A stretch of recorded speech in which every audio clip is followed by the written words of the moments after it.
Hey. All right, what I like about these events is that there's always a common thread between all the talks. And if you were here about 30 minutes ago, you heard Joey talk about how there's major changes happening and there's different reactions to those changes. And he invited us to embrace changes with action, with proactivity, which I think is a very good tip. And then just now, we heard the panel talk about different ways of having conversations with customers and reaching customers where they are in the right way, reaching the right customers. So there's this common thread between all those new developments in marketing, and I want to talk about an example of such a change and such a reaction to that change in the marketing landscape today. But first, a quick question. Does anybody know what the best-selling candy bar was in the 1960s? Don't raise your hand, just shout it out. Candy bar, best-selling? Nobody. Very good. Snickers. Let's put it on the screen. The Snickers bar, you all know what that is. It's very good, it's yummy, it's chocolate, caramel, sugar, palm oil, a lot of chemicals, ultra-processed food injected into your body. But in the 60s, that made sense, right? It made sense because maybe lunch was at 12 and dinner was at 6, and maybe at 4 you had a lull, you had a decline in energy, and what they said was that you need to pick up that energy, get a Snickers bar. It's healthy for you, it's good for you, right? So back then, advertising, and it was said in the 1920s already, that all advertising is propaganda, right? Which means it's a manipulation of your perception, a manipulation of a perception of a product, right? So in the 60s, it made sense to think that Snickers is good. But things, as we know, they change fast, right? So not only did the whole world around making candy bars change, right? Distribution and manufacturing and global regulation and the competitive landscape, right? But also consumer preferences changed deeply, right? Even the science around food changed, right? Fat used to be bad and now it's okay, and sugar used to be great and now not so much, maybe, who knows, right? All these things changed dramatically, and in the past 60 years, it brought us to a point, right? Where today, 2024, what is the best-selling candy bar in the world? Snickers. Because some things don't change, right? Some things are just here to stay. They are the fundamental forces of the universe, right? And when you talk about marketing or business, you want to talk about things that don't change, right? The common wisdom is that if you want to say something relevant today that would still be relevant in 20 years, you need to say something that was already relevant 20 years ago, right? You want to talk about things that are fundamental, right? But that shouldn't take us away from realizing, right, that some changes are a little bit inconspicuous, right? They come at us slowly, right? And eventually they make a dramatic change in the landscape and in how we need to operate, but we sometimes don't realize them on time. So I want to talk about something like that today.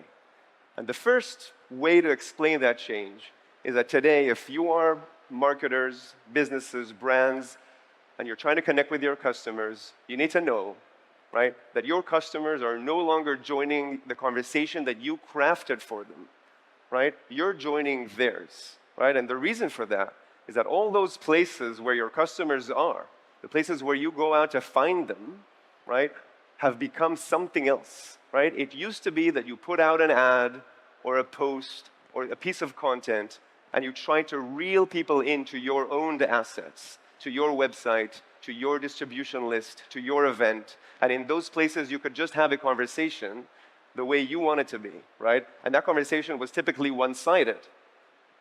Now, these people, your customers, are already in places where they don't want to leave. These places are social.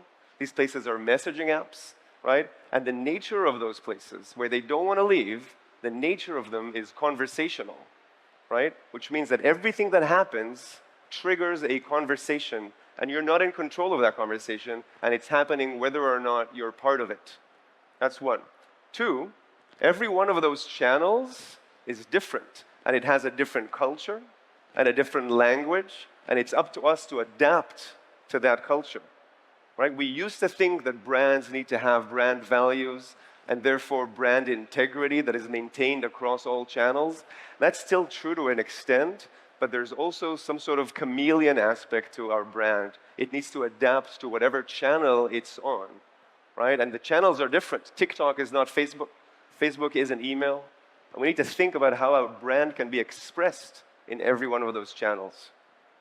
If we don't do that, we might come across as a little bit out of place, even though we think we're saying all the right things, right? There's something about authenticity that people try to capture. I would add to that that it's not just about be your authentic self.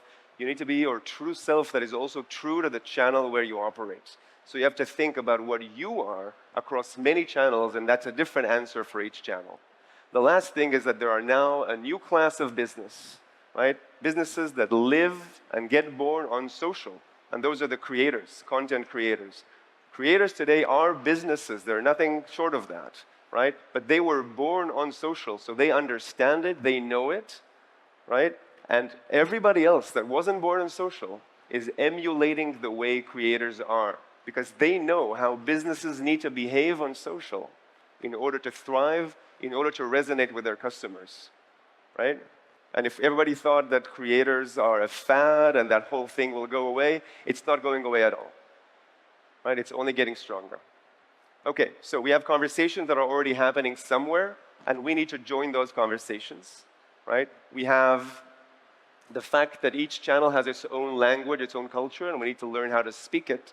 And of course, we know that there's creators that are businesses, and they set the tone for everything that we do and the way we need to operate on those channels. All right. Now, how many people are marketers here of a business or a brand? A whole bunch. Good. How many are creators? Okay. Everybody else just raised your hand for no reason? Good stuff. All right. Marketers and maybe creators, how do we win? Okay. First of all, if all advertising is propaganda, what is marketing? Marketing is storytelling. But the thing is, we think we have a story to tell. Our brand, our values, the value in our product, the needs of the audience that are met by the value in our product, all of that is our story. And what we really want to do is grab our audience by the collar and just tell them our whole story. And if we only get a chance to tell them the story, they will believe us and they will buy our product, right? But we don't get to tell our story all at once because the audience is not listening. It's not listening to long stories the way we want to tell them. They're listening in their own way now, right? They're distracted.